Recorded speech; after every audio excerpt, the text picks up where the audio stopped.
Hoje aqui conosco a Bruna. Isso, Bruna Lombardi, essa mulher inquieta, que tem voz mansa, mas que tem personalidade forte e múltiplos talentos. Formada em jornalismo e marketing, ela deixou tudo de lado para se dedicar à carreira artística. É múltipla. Atriz, poeta, escritora, roteirista, apresentadora, produtora de cinema, palestrante e ativista ambiental. Participou de inúmeras novelas e filmes e entre suas interpretações mais marcantes está o inesquecível Diadorim, da minissérie Grande Sertão Veredas. Escreveu mais de 10 livros e agora está relançando uma nova edição de um deles, Filmes Proibidos. Roteirizou e produziu 5 filmes. Viajou pelo mundo entrevistando várias personalidades, entre elas José Saramago, David Bowie, Francis Ford Coppola, Harrison Ford, Meryl Streep, John Bon Jovi, enfim, muita gente. Criou a própria plataforma digital, a Rede Felicidade. Ela acredita que pessoas felizes são mais difíceis de serem dominadas.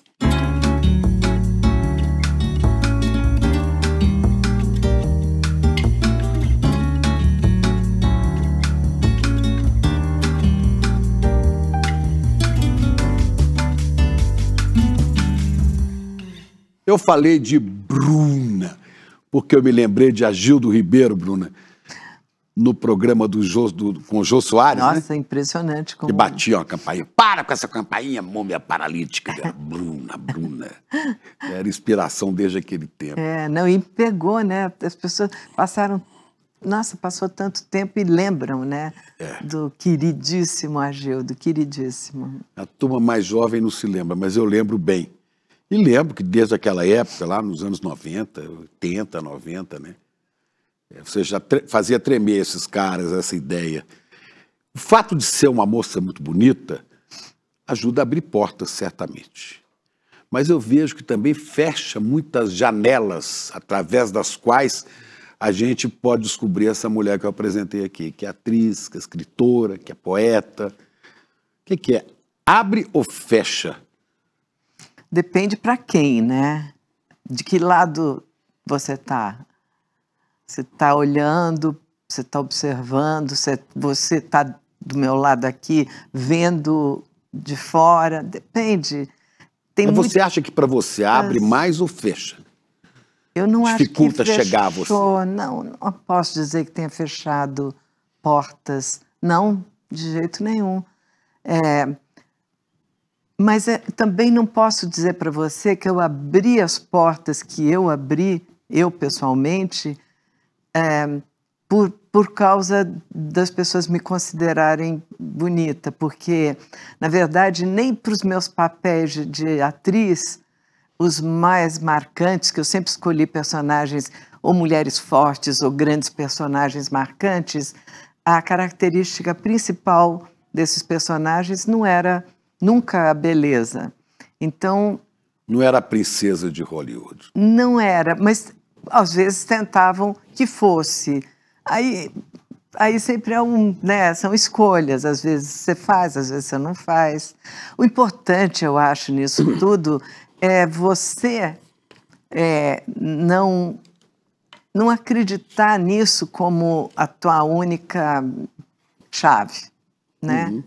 Não, aquilo te representa porque você é o que você é, mas você é mais coisas e essas outras coisas também têm que estar presentes, porque senão você não é inteiro, né? Mas muitas pessoas param na primeira impressão, né? E ficam por aí. Mas aí é um problema... Mas foi assim a vida toda, desde pequena? Você começou como modelo, né? Uhum. Comecei como modelo porque... Assim, na verdade, eu era uma estudante, né? E eu, assim, fui escolhida. Um cara veio me convidar. Eu não sabia nem o que era isso. E não era minha ambição. Eu era uma adolescente que não sonhava ser modelo.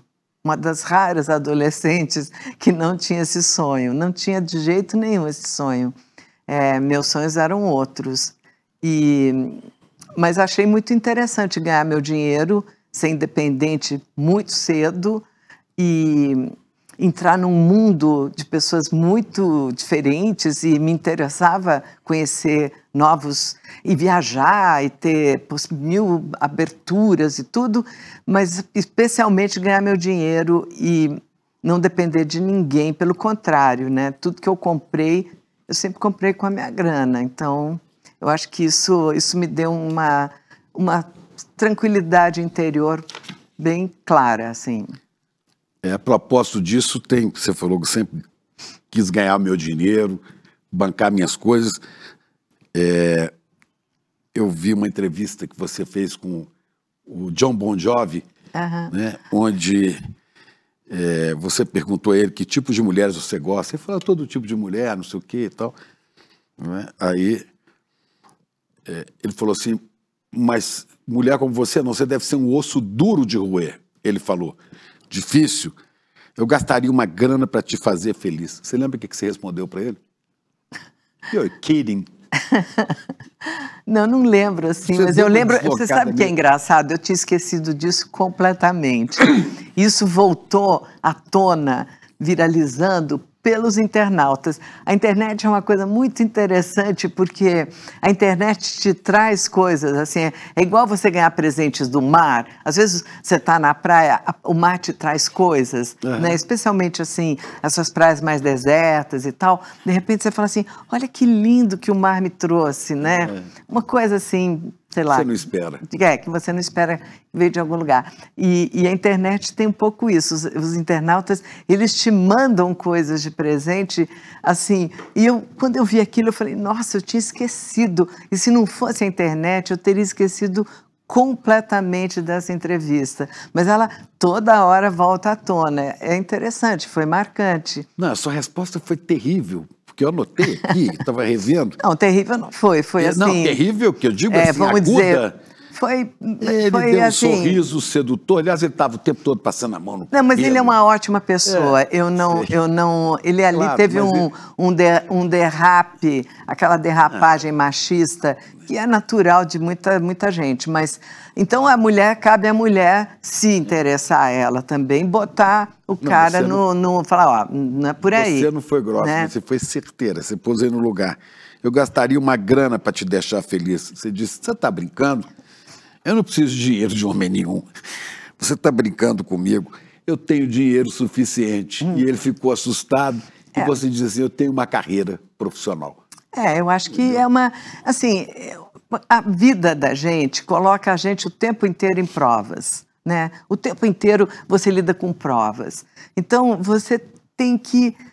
Você quer o quê? Você quer... Não é uma questão de vencer as provas, porque eu não estou ali numa competição de querer vencer dele. Não é essa a minha ideia. Não é isso. Né? Inclusive, depois acabou tudo bem, ele me pediu desculpa. Não, depois disso, a entrevista foi tudo... Quer dizer que ele te pediu desculpa? Não, mas ele então, foi tranquilo. Ele percebeu, e ele foi muito... Por isso que eu te falo que é uma boa pessoa, porque ele foi super gentil depois, entendeu? Ali derrapou, sabe? As pessoas derrapam. E aí... mas assim, você tem que se impor e impor respeito. E eu impus respeito desde muito cedo na minha vida, com pessoas muito conhecidas, muito famosas, em situações assim, muito que nem vieram à tona, por exemplo. Mas eu tive uma vez um jornalista famosésimo, entendeu? Daqueles tipo top, que foi fazer comigo as páginas amarelas da revista Veja. E assim que ele começou a entrevista, eu desliguei o gravador, falei, olha, eu não vou dar essa entrevista, eu vou botar você para... vou pedir para você ir embora. E ele ficou... Ele só gritava assim, falava, mas como? Eu sou fulano, isso é páginas amarelas da Veja. E ele veio do Rio, né? Tinha vindo do Rio. E eu falei, sinto muito, eu não vou fazer. Então, por quê? Porque a entrevista que ele queria que eu desse não era a entrevista que eu ia dar. Então, quando existe um confronto, você tem que se posicionar. Não é brigar, não é dar murro em ponta de faca. Você não vai mudar as pessoas, sabe? Você não vai conseguir. Se o cara é mega machista e quer fofoca de bastidor de TV Globo para saber quem come quem, que você não é essa pessoa de fazer isso, ele tem que ser colocado para fora. Claro. Falar, eu não vou lhe dar essa entrevista. Eu não faço isso por confronto, não faço isso por causa do outro. Eu faço isso por causa de mim mesma. Eu faço isso para ter uma sensação minha de que eu tenho uma coerência interior, de que eu penso isso, de que eu tenho uma posição no mundo e que essa posição precisa ser protegida por mim, entendeu? E respeitada por quem estava. E respeitada porque o respeito é uma forma de proteção, né? Pois é. Você nasceu no Rio de Janeiro, né? Nasci no Rio. Mas foi criado em São Paulo. Fui criada em São Paulo. O seu pai era italiano? É italiano? E sua mãe austríaca. Uhum. Quer dizer que é dessa fusão que vem Bruna. E tem mais coisas ali de outros lugares? De outros lugares. De onde, por exemplo? Minha mãe é de Istambul. Tem muita coisa. Família é muito complexa, assim. Você é uma turquinha também, né? Também. Turquinha. Tem de tudo. Eu posso me identificar com qualquer raça e pessoa e cor. Qualquer uma eu tô ali. E hoje você mora no Brasil e também nos Estados Unidos, né? Los Angeles. Um pouquinho, Fica aqui, em São Paulo, e fica lá. Uhum. Menos lá do que eu ficava. Tá difícil agora, né, Bruna? Tá complexo. O mundo tá muito complicado. Você nunca vi você também. Gozado, eu nunca vi você nem frequentando as fofocas, né, de futricas de jornal, de revistas e tal. Sempre teve a margem disso, né? Uhum. Como também muito preservada, poupada nas cobranças políticas. Uhum. Como é que é isso? Como é que você escapa disso tudo? Do lado pessoal e do lado... Eu acho, Chico, público. Eu acho que a gente tem na vida escolhas o tempo inteiro. Cada fração de segundo é uma escolha. Mas eu acho que você vem com uma posição que vem de uma escala de valores que provavelmente vem da família, né? De onde vieram da sua esses valores criação. Eu tenho certeza que veio dos meus pais, sabe? Meu pai assim, ele era muito claro e de dar muita liberdade, porque é interessante, a escala de valores não é impositiva. Essa impositiva não funciona. Essa impositiva faz com que você vá contra aquilo. Pelo contrário, você não quer, você acaba se tornando o oposto. A escala de valores legal, ela é zero impositiva, ela é libertária. Ela dá para você a liberdade de escolha, de pensamento, mas ela cria para você uma lógica e uma sensatez e uma lucidez de pensamento que vai te dirigir, te guiar a vida inteira. Então, se eu não tenho certeza de uma coisa, eu vou ter certeza porque eu vou consultar essa minha escala de valores. Então, assim, eu tenho muitas décadas de vida e trabalho. Eu nunca me posicionei, nunca. Isso é uma coisa muito clara, isso que constrói uma pessoa. Eu nunca me posicionei do lado errado. Eu nunca olho para o meu passado e digo, caramba, olha o que eu olha o que eu falei ali, olha o que eu achei ali, olha o que eu pensei, olha o que eu defendi. Nunca. E você pode imaginar que numa carreira como a minha, teve infinitas ofertas, infinitas consultas, assim, tentações, não para mim, mas para as pessoas, de me levar para alguma coisa, de eu afirmar alguma coisa, delas quererem... Te instrumentalizar. Exatamente. Mas a escala de valores tem todas as respostas imediatas. Então você não cria em você a dúvida. Você entende? Você não fala assim, será que eu vou apoiar esse cara da ditadura? Você não tem essa dúvida. Você não tem a dúvida é muito clara a posição do vilão, sempre é. Por mais nuances que, como autora, como escritora, como roteirista, eu tenho que ter da vida humana, eu tenho que ter, eu não posso ver branco e preto, você tem que ver todas as nuances, você tem que inclusive justificar e compreender o vilão para poder escrever sobre ele, mas isso não quer dizer que eu me torne uma aliada de um. Pois é, é muito confortante, reconfortante você olhar e falar assim, eu não estive do lado errado da história. Nunca, nunca. E olha, milhões de ofertas, né? Milhões de ofertas. Isso é muito legal. Isso dá para você uma coerência, dá para você um poder. Eu acho que o poder é isso. Pois é, e a gente está num momento tão complexo, né? De uma ameaça, né, do radicalismo, do fanatismo, principalmente da extrema-direita no mundo, né? Nos Estados Unidos, onde você não tem ido, aliás, você me disse aqui que depois que o Trump assumiu, você não voltou lá ainda. Não, mas eu acho que, sempre acreditei que a história é uma coisa cíclica e que a gente, nessa espiral, a gente volta aos mesmos pontos. Mas também acredito que essa volta é uma espiral ascendente. A gente volta com alguma pequena melhora e outra pequena melhora e outra pequena.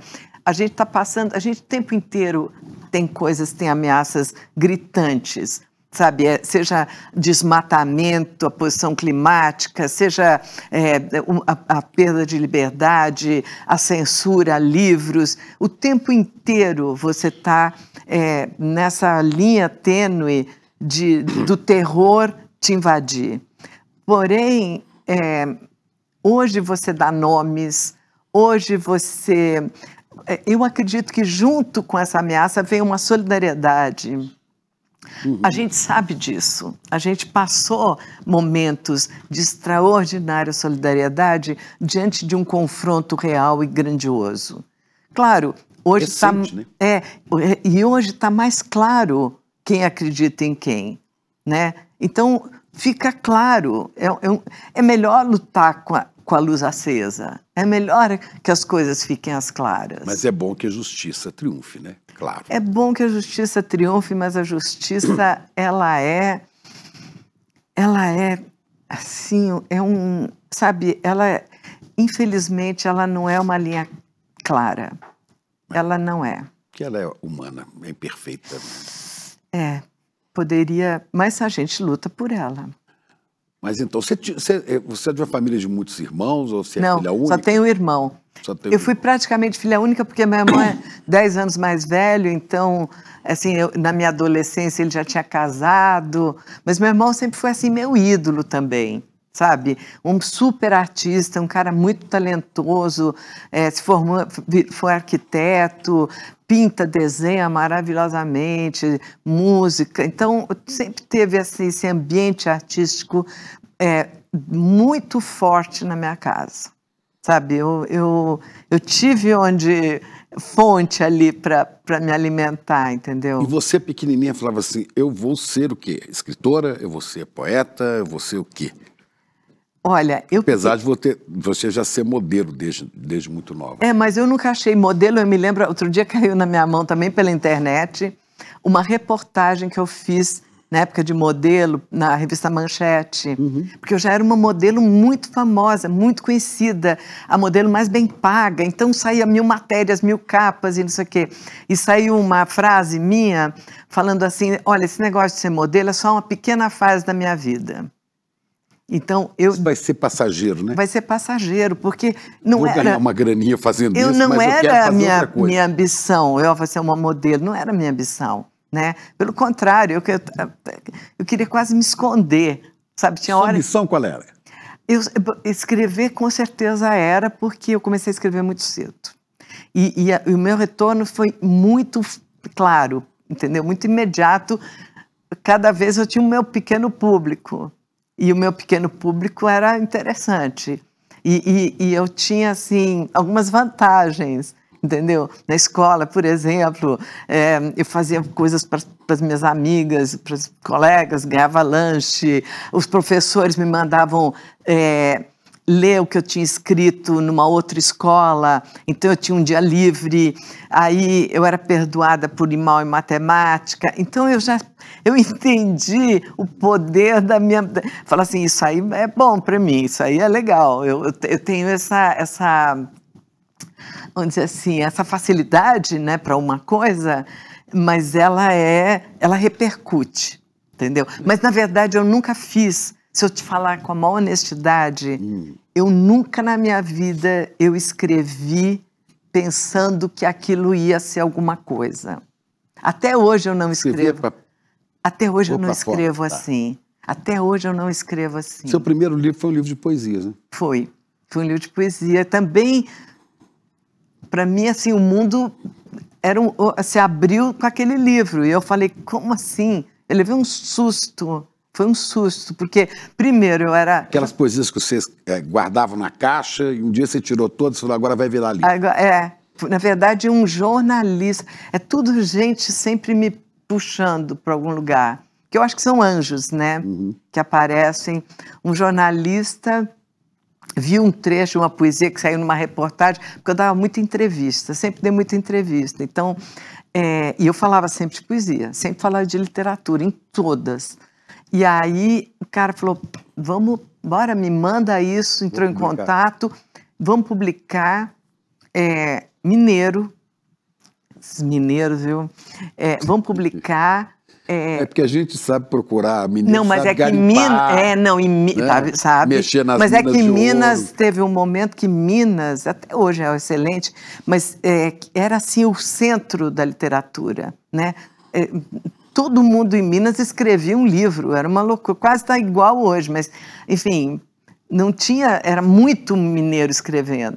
E aí ele mandou para fora do Brasil, e eu publiquei antes fora do Brasil do que publiquei no Brasil. Em português, não? Não. Não, em inglês, numa universidade em Nova York, que chique. E em espanhol, né, na Guatemala, em toda a América Latina inteira, e América Central, poesia. E América Central, agora, o mais legal, assim, eu recebi o pagamento, coisa assim jamais esperada. Eu recebi, na época, um cheque de $400 para uma garotinha. Se eu não precisasse tanto do dinheiro... Era uma grana, hein? Se eu não precisasse tanto do dinheiro, eu teria deixado para, entendeu? Para a posteridade esse cheque. Mas, então eu falei, meu Deus, isso dá dinheiro. Não, e aí publiquei no Brasil. E aí, mas antes disso, eu era louca pelo Chico Buarque. Você já era atriz? Não, não era atriz, nem sonhava ser atriz. Chico Buarque, que era o meu ídolo absoluto, sem me conhecer, fez o prefácio. Aí, para mim... Ele fez o prefácio, né? Esse livro eu preciso achá-lo. Aí, para mim, isso significou, assim, a glória. Para mim, não precisava ter mais nada do que isso. Estava muito bem pago. Já estava no máximo, não precisava ir além. E aí teve Tom Jobim, Ferreira Goulart, Carlos Drummond de Andrade, Vinícius de Moraes, Clarice Lispector, Lígia Fagundes Telles, seu livro. Nélida Pinhon, todo mundo em cima do meu livro. E eram pessoas assim, para mim, eram gigantes, era gente que eu lia. Eu nunca, jamais na vida podia imaginar que isso ia ser alguma coisa. E aí, então, assim, enfim. Eu vi uma história que você estava lançando esse primeiro livro, não sei se aqui ou no Rio Grande do Sul, quando você olhou na fila de autógrafo, viu um cara lá atrás e falou, meu Deus, era o Mário Quintana. E estava na fila para pegar um autógrafo. Estava na fila para pegar. E eu era muito leitora dele, mas também teve essa qualidade, que eu era muito leitora dessas pessoas. Rubem Fonseca, eu sabia quase os livros de cor. Então, quando eu conheci, eu fiquei amicíssima dele pro resto da vida. Mário Quintana, quando eu conheci... Quando ele chegou na fila, que chegou... Não, eu não deixei ele chegar na fila, mandei buscar. Falei, sai, chama ele aqui. Aí ele veio e a gente ficou muito, muito, muito amigo. E era uma diferença de idade, assim, ele tinha 70, sei lá, uma diferença brutal. Eu nunca sei a idade de ninguém, é uma loucura. E também não me preocupo em saber. E aí, mas eu nunca achei, eu não tenho essa coisa, nunca tive, pra você ver, eu era garota, né? E eu não tinha essa ideia de tô na final da adolescência, eu nunca achei que ele fosse um velho, entendeu? Eu achei que ele era uma pessoa maravilhosa que eu queria conhecer e pronto. Então, o que acontecia? Eu tinha amigos de todas as idades, sempre tive. E ele foi um amigo que a vida inteira a gente se encontrou, a gente se prometeu. Eu não tinha assim, não, ele é muito velho, não vou conversar com ele. Pelo contrário, eu queria ouvir, eu queria saber mais, eu era muito, assim, devota. Que chique, você sabia que aquela pessoa que é tão importante no seu universo literário te conhece, te recebe, fala com você, você não pode perder isso. Não pode perder. E aí eu falei, olha, eu quero encontrar você uma vez por ano, eu morava em São Paulo, ele em Porto Alegre. E todos os anos, eu até tenho uma entrevista a ele declarando isso na Globo. Ele diz assim, todos os anos ela veio para Porto Alegre, a gente se encontrou, sem exceção. Só não veio quando ela estava grávida. Foi o único ano que eu não fui. Então, eu mantive, isso é muito legal, sabe? Porque você não tem aquele arrependimento depois, de falar, puxa, por que eu não conversei mais com ele? Eu conversei o que eu podia com ele, o que a vida me permitiu, sabe assim? Ele escreveu alguma vez sobre isso, não? Ele falou muito, escreveu muito, a gente trocava cartas. Já fizeram poesia para você? Devem ter feito. Música? Sim. Chico nunca fez uma música? Acho que não. Acho que não. Eu acho que se você propor, acaba achando, sem nome. Né? Muito, muito interessante. E você lia quem quando você era... Eu lia muito. Era ligada assim no futuro? Todos, eu lia tudo que você pode imaginar. Eu era uma leitora assim, tinha um autor voraz. Que você gostava mais? Eu tinha assim, desde James Baldwin, Júlio Cortázar, Tolstói, Dostoiévski. Eu era uma leitora. Isso, Chico, foi o que me posicionou de verdade. Porque quando eu conheci os intelectuais, eu tinha lido tanto quanto qualquer um deles. Quando eu conheci os jornalistas, eu sabia, assim, não tinha um livro, uma citação, alguma coisa que eu não conhecesse. E isso posiciona você na vida, você entende? Então eu falo muito para as pessoas, eu faço, assim, conversa com palestra e tal, eu falo muito assim, o conhecimento, se é isso que te interessa, né? Se o conhecimento é uma coisa que te interessa, você tem que ser... só o conhecimento liberta, é isso aí. Se o conhecimento é uma coisa que te interessa, e se você busca justamente essa liberdade, né, vai nele porque ele vai te dar a base para tudo. Você nunca vai se sentir uma pessoa constrangida ou insegura porque a curiosidade te moveu e você foi buscar aquele conhecimento e você tem profundamente aquela base cultural. Essa base cultural me abriu muito mais porta e me deu muito mais posicionamento do que a beleza. Porque a liberdade é uma coisa que não tem fim, né? E o conhecimento também não. Quanto mais você conhece, mais você quer conhecer. Pelo contrário. E quanto mais você conhece, mais livre você se torna. Exatamente. Quando eu fui na Roda... Mesmo em tempos de opressão. Eu fui naquele programa Roda Viva e me perguntaram assim, mas você faz tanta coisa tão diferente, você faz... o que você coloca numa ficha de hotel? E eu falei assim, eu coloco estudante, porque eu me sinto uma pessoa... Milton, né? Bituca, coração de estudante. Aquele coração que faz você ir nas coisas, faz você buscar, faz você querer saber. E hoje é uma maravilha, porque... Se saber da vida. Você pesquisa, a pesquisa é muito fácil. O acesso hoje melhorou uma barbaridade, maravilhosamente bem. Então eu não perco tempo. Quando você fala assim, você não é na fofoca, eu não perco tempo com fofoca, eu não faço fofoca de ninguém, eu não sei de nada. Como se defender disso, Bruna? Porque eu não os paparazzi, não, tá mas todo mundo tudo você precisa coadjuvar na vida. Não tem cena, sabe... Você deixa um monólogo, você entendeu? Se você está ali, se a pessoa vem, se me conta uma fofoca, daí passa 2 minutos eu já esqueci.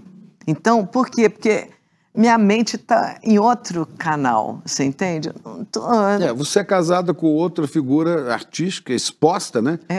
Como o Richelli, e vocês dois são... Não, e ele, eu tive a sorte, mas isso foi uma sorte, né? Sorte. Quase 50 anos de casado. Sorte.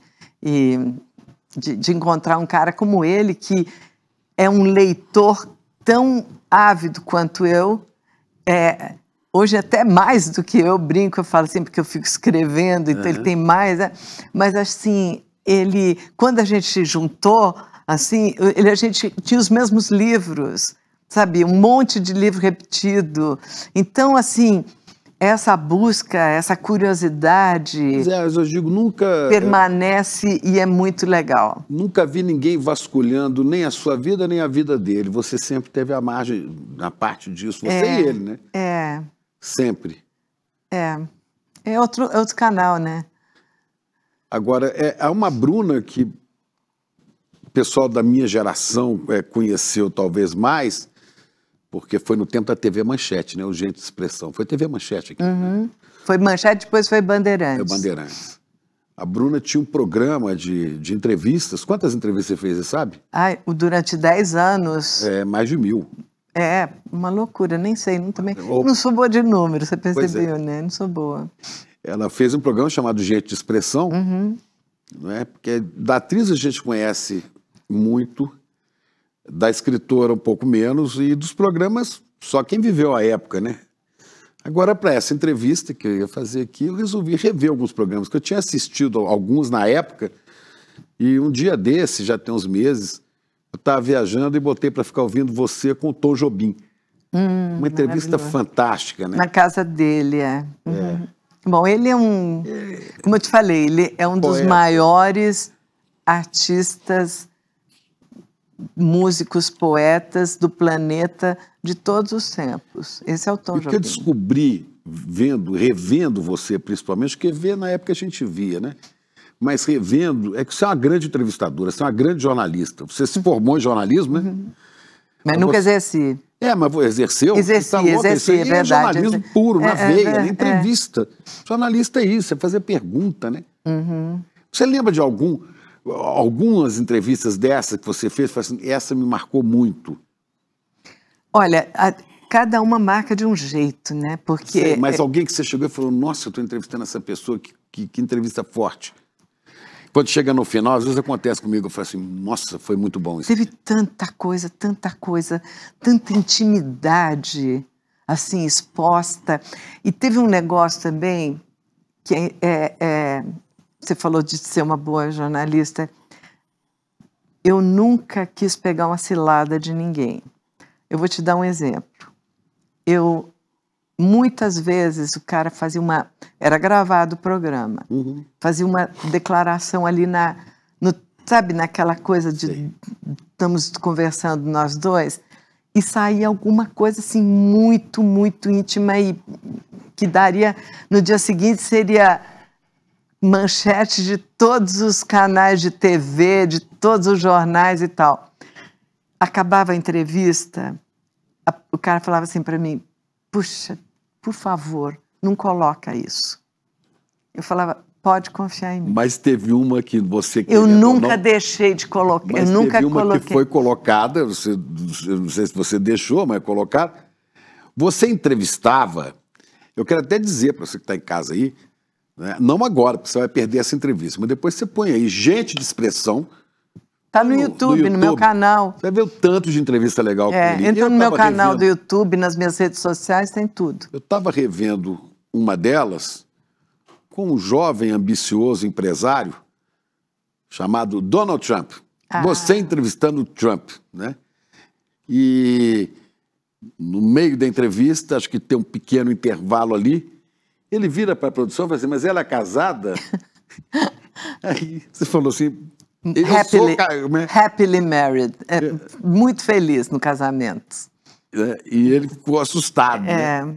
E isso acabou saindo, se você procurar aí, Bruno Lombardi e Donald Trump, muito antes dele ser Não, até ele nem pensava, ele dizia que nem pensava em ser presidente. Ele disse interessante que na entrevista. Bota a culpa em você, fala que você que deu a ideia. Você perguntou para ele, você não quer ser político? Ele, não.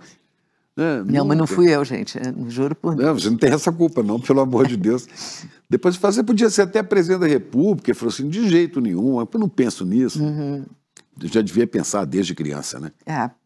Provavelmente. E eu separei alguns trechos aqui, não vai passar, aí depois você assista, que eu acho muito legal, né? E aí mostra muito do que a gente está vendo hoje. Em determinado momento da entrevista, você fala sobre amores, né? Você pergunta se ele traía, se ele era ciumento. Você partiu muito para essa coisa, porque ele era meio galã, assim, né? Aí você perguntou assim, você é vingativo? E o Trump responde, completamente, fortemente, se alguém me magoa, eu me vingo. E você perguntou, faz o quê? Ele fala, eu faço o que eu puder. Acredito no olho por olho, creio na pena de morte. A vingança é algo ótimo, você disse. Você já agiu assim? Ele fala, toda a minha vida é baseada em vingança, diz Donald Trump. Acredito na luta contra quem luta contra mim e luto com força. Isso explica muito, né? Isso explica muito. Mas ele era, naquela época, um grande empresário de cassinos, hotéis, né? Ele não era político ainda, né? Mas a ideia da vingança, né, que é uma ideia estúpida, né? É uma ideia estúpida, aquela coisa da lei dizer assim, olha, com essa vingança acabaremos todos cegos, né? Olho por olho, acabaremos todos cegos. Então, eu acredito que não é por aí. Eu não acredito na vingança como sistema. Eu acho a vingança um dos maiores perigos que pode acontecer no mundo. Ele está deixando muita gente cega nos Estados Unidos, hein? Muita gente cega no mundo inteiro. Olha o que está acontecendo em todos os lugares, entendeu? Como é que te toca isso, Bruna? Muito. Isso por exemplo, me Gaza. Toca profundamente. Gaza, calculam 20 mil crianças assassinadas. Assim, a gente, o que mais é uma dor permanente que eu acho que cada um de nós carrega. E se você tem uma noção de história, né, você vê que a história da humanidade é feita disso. Ela é feita de destruição e depois um retorno a uma certa normalidade e depois, mais uma vez, a barbárie, né? O barbarismo, assim, essa violência desmedida pelo poder, pelo ego, ela existiu desde os primórdios, do começo dos tempos. Para pegar mais recente. Mas era para o homem ter evoluído. Mas o homem desevolui, entendeu? E eu acho que essa mentalidade, justamente aquilo que hoje a gente faz com a Rede Felicidade, cada um de nós com o seu trabalho, é tentar conscientizar as pessoas. Porque, o que é a Rede Felicidade? Olha, a Rede Felicidade é uma plataforma e é todo um trabalho que envolve desde palestras e jornadas de conhecimento, eventos presenciais, até eventos online, uma série de coisas. Mas como as pessoas acessam a Rede Felicidade? Ela é aberta para qualquer pessoa, assim, ela não é paga, não é nada. Mas é onde? No YouTube? Não, ela é dentro da internet, é só digitar Rede Felicidade, você entra. .com.br. Exato. E aí, o lance é você poder compreender que, porque muitas pessoas entram nessa ida, nessa busca, porque os exemplos que existem no mundo são aqueles. Então, as pessoas ficam assim meio... Se não está com alguma ideia de si mesmo, não vem com uma escala de valores pronta, você se perde, você vai ou para o crime, ou você vai para cá. As pessoas vão buscando onde pode se segurar, entendeu? E que isso, obviamente, produz seres humanos muito... que influenciam muito esse estado de coisas. Pois é, já não sei quem foi que disse isso, acho que foi um inglês. né? Quem não conhece a história está condenado a repeti-la. Não, A gente claro. viu recente que eu falo, há 80 anos, né? O resultado trágico, terrível do nazismo e do fascismo. E, no entanto... E você acha aquilo ali, você vê aqueles filmes sobre campos de concentração, Não aprende... nunca mais. E você abre hoje o jornal ou a internet e tá Gaza. E você fala assim, mas será que o ser humano não aprendeu nada? Né? Aprende ou não? Você acha Eu acho que aprende, mas, como eu te falei, é cíclica, né? Então, volta ao mesmo ponto, tem uma coisa maior, tem uma evolução pequena. Mas você acredita que a resultante disso, final, né, isso está evoluindo? Você acha que a gente está... Eu acho que está evoluindo, porque o caminho da destruição ele é muito alarmante.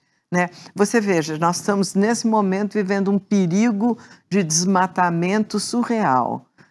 E todo mundo sabe que esse desmatamento gera essas crises climáticas e a proporção disso hoje em dia, né, da destruição desses biomas, da destruição do que está acontecendo no planeta, é uma questão da sobrevivência da espécie.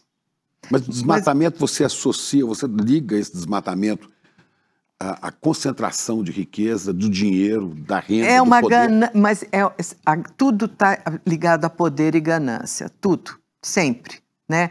O poder pelo poder, o poder, dinheiro, ganância, mas capital, né? É a mesma chave, sabe? Mas tem que ter um pouco de loucura. Porém, porque você pode conceber dinheiro, ou enfim, trabalhar num sistema onde o dinheiro, você chega a você o dinheiro, sem esse tipo de destruição, sem essa barbárie, sem essa ignorância brutal do ser humano, com certeza. Né? Você pode ter um sistema de uma boa distribuição de renda, de um concentrado, é uma boa administração, no fundo, né? Mas eu acho que o grande ponto é quando o ser humano chega num tal nível de loucura que já não é que ele não se importa mais com o planeta que ele está deixando para os seus filhos ou netos. Ele não acredita, ele não se importa mais com a sobrevivência da raça humana. Ele não acredita na crise climática, não acredita. Trump não acredita, né? Mas não acreditar... Outros não acreditam nem em vacina, em ciência. Né? Mas não acreditar também é uma forma de alienação, né? E de justificar as próprias atitudes, né? Que os faz mais ricos e poderosos, né?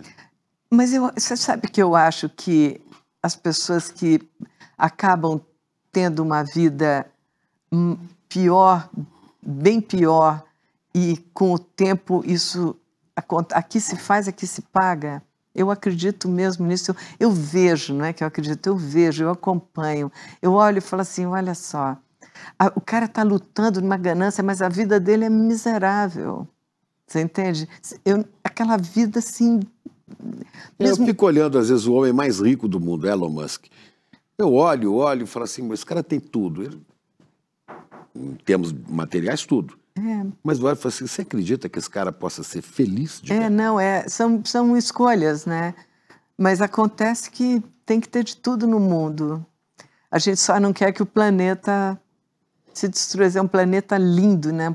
Agora, aqui o paraíso e o inferno é o que as pessoas fazem aqui mesmo. Sabe? Esse planeta está aí para mostrar isso. Agora, você fala, mas um monte de inocente paga por isso. Essa é a dor, né? Esse é o caminho da dor. E muitas vezes a dor está do seu lado, está no outro e a gente não percebe, né? A falta de empatia é uma das principais características da barbárie, né? Do tempo em que a gente vive, né? No tempo em que a gente vive, com essa consciência toda que já era para estar mais evoluída.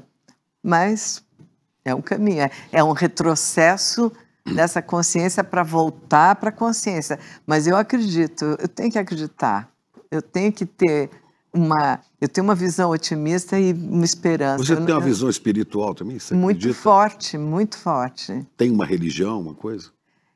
Eu acho que a espiritualidade ela não necessita especificamente da religião, porque a religião é uma organização feita pelo homem para traduzir a religiosidade e a espiritualidade para as pessoas. Então, ótimo, se você é uma pessoa que foi criada numa religião e precisa daquela religião, maravilha, aquilo é de grande ajuda. Mas você também pode não precisar dessa organização. Você pode ir para um canal de espiritualidade, você pode usar um pouco de cada coisa. Você pode fazer o teu mundo, né? Eu sou um pouco isso. Compadre meu Quelemem reza em muitas religiões, né? Eu estou cutucando aqui com Rosa porque todas se parecem. A religião, a boa religião, elas falam todas a mesma coisa. As igrejas nem sempre. Mas as igrejas são frutos de homens. A mensagem, né, das religiões, e o do triste, cristianismo, do budismo, se for, a o compaixão, triste é você ver pessoas falando de Jesus e agindo completamente o oposto do que Jesus pregou. Então, não tem sequer essa noção dessa contradição brutal, né? Você foi criada numa religião católica, né? Em colégio, né? Não, meu colégio não era católico, não, mas sim, era. Mas eu não fui uma boa católica no sentido que minha família mista, né? Ninguém era muito religioso, nem de frequentar a igreja, nada, mas eu tive meus momentos de buscar a igreja. Sua espiritualidade. Sim, né? Mas eu, por exemplo, aos 9 anos, sei lá, a primeira comunhão, eu comecei, o cara entrou, o padre, né, para dar aula de catequismo para as crianças, aí ele começou a falar da batina, aquela batina preta, o cara falando disso, dos dogmas e tal. E eu comecei a levantar a mão e fazer um monte de pergunta. Menina, não pergunta esse tanto de coisa, não. E ele falou exatamente isso. Ele falou assim, olha, ou você acredita ou não acredita, não é para ficar perguntando. Eu falei, como assim não é para ficar perguntando? Você fala uma coisa e eu não tenho dúvidas, eu não vou esclarecer minhas dúvidas numa sala de aula. Não falei com todas essas palavras, mas falei para mim, né? E aí, na próxima aula, ele falou assim, quem for de outra religião pode sair. Ele falou diretamente para mim, né? E eu, falou, pode sair, eu já saí. Ainda bem que ele não me perguntou que outra religião, porque eu não conhecia nenhuma. Você não sabia os nomes? Não sabia nenhum nome de nenhuma religião. Mas eu saltei fora, aproveitei a oportunidade e nunca mais... E nunca fiz primeira comunhão, né? Não fez? Acabou não Nunca fiz. Depois fiquei amiga de muitos padres, conversei muito, estudei muito. Eu sou uma autodidata de tudo, eu estudo muito. Você faz muita coisa. Agora, o mergulho que você deu, né, certamente isso te tocou. No espiritual, através da literatura, foi o Grande Sertão Veredas. Porque o Grande Sertão Veredas, quando você pega para ler numa idade, é uma coisa. Quando você pega em outra idade, é outra coisa. Né? E ali é uma grande questão espiritual, eu imagino, né? O bem e o mal, Deus e o diabo. Tudo, ali tem tudo. Né? No olho do redemoinho, né? São aqueles livros que tem tudo. Eu já tinha lido. Engraçado que eu já tinha lido várias vezes. Quando você foi virar de Adorim, você já tinha lido? Eu já tinha lido muito antes. Eu tinha lido muito antes. E quando o Avancini me chamou, eu falei assim, mas aquele livro, para mim era assim um livro sagrado, né? E eu fiquei assim muito com medo até. É difícil, né? É difícil e aí, mas eu não me via assim, daquela maneira, entendeu? Não me via aquela guerreira, aquele guerreiro. Uma mulher, né? Guerreiro, né? E aí que tem um arquétipo, né? Tem Joana d'Arc na França, tem Maria Quitéria na Bahia. Né? Mas o Avancini via isso em mim. Ele via em mim, eu não via em mim.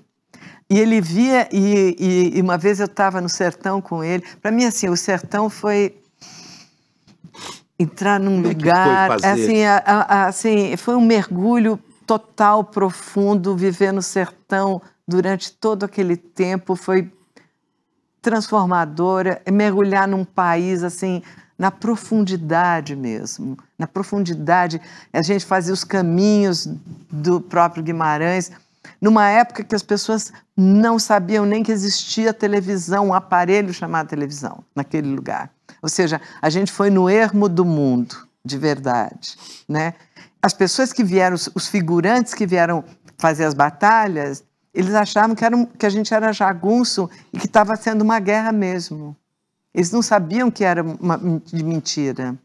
Eles achavam que era guerra. E eu, Você assim, passou muito tempo nessa 3 região? meses. 3 meses Você lembra dentro que do cidades sertão, você estava? sem ver nada. Pega todo o percurso do Guimarães, a gente fez. Então, aquele lugar, assim, os caras, o cara do meu lado, o jagunço, fazia xixi do meu lado. E eu falei, Avancini, pelo amor de Deus. Ele falou assim, melhor prova de que você está ótima, porque ele não sabe que você é mulher. Tudo para ele era uma prova, tudo para ele confirmava a posição dele. Uma vez, nesse mesmo sertão, eu falei, Avancini, como que você me escolhe para fazer esse papel tão fora do que eu imaginava que eu era, né? E, no entanto, eu estava uma ferocidade ali, uma guerreira e tanto. E ele falou assim para mim, audácia, você tem audácia. E ele repetiu, até botei no meu livro, que eu escrevi um livro que chama Diário do Grande Sertão, que eu escrevi para não enlouquecer, para Escreveu depois ou durante? Durante, era meu diário do dia a dia. E ele falou assim, e ele falou essas palavras, ele falou assim, audácia, audácia e mais audácia. E eu escrevi no livro, falei, Avancini me escolheu por isso, mas eu não me via assim. E você gravava os episódios e tudo, relendo o livro do Sim, o Guimarães livro Rosa? tava Você lia para preparar a próxima Total. gravação? Eu estava mergulhada de uma maneira que eu não lembrava de mim mais. Mexeu com você? Profundamente. Mudou muita coisa em você? Mudou muita coisa. Porque o sertão está em toda parte, mas sobretudo Tá está dentro dentro da gente, né? Não sai, nunca sai. Jamais sai. E jamais a gente consegue conhecer. Não, né? tanto que eu tenho uma coisa mineira dentro de mim, quando eu brinco de Minas, né? Eu tenho até um poema no Clímax, no livro Clímax, que chama Minas Gerais. Quando eu entro em Minas Gerais, quando eu entro naquele lugar, aquele lugar é poderoso. Ei, Minas, é hora de partir, poderoso. Vou-me embora para bem longe. Né? Itadori Caymmi, acho que Doris, não sei se Paulo César, você conhece essa música, né? Desenredo, que é uma coisa absurda de bonita, que fala muito desse espírito, né? É, muito forte. Esse espírito de Minas. Não, ali deu uma mágica no mundo que... Foi o trabalho que você mais gostou de fazer? Não posso dizer isso, porque eu gosto de tudo que eu fiz, de verdade. Quando eu não gostava, eu não fazia. Mas foi dos mais importantes? Foi dos mais loucos, isso sem dúvida nenhuma. Dos mais alucinados. Né? Bem doido mesmo. Mas é uma viagem profunda, né? Muito Agora profunda. você acaba... Uma oportunidade, é um prêmio para uma atriz fazer uma viagem tão profunda. Você acaba de lançar aqui, ó, relançar, né? Filmes Proibidos, Bruna Lombardi. Né? Mostra a capa bonitinha. Aqui, o que é esse livro, Filmes Proibidos? Filmes Proibidos é uma história interessante porque também foi uma coisa que veio dos internautas. Eu devo muito à internet, porque os internautas começaram a mandar frases desse livro. Esse livro saiu nos anos 90. E tinha frases e frases, toda hora nas minhas redes sociais tinha comentários com frases. E eu falei assim, poxa, e as pessoas falando, nossa, me identifico tanto nesse livro e tal. E eu falei, bom, daí foi um pulo, né, para a reedição.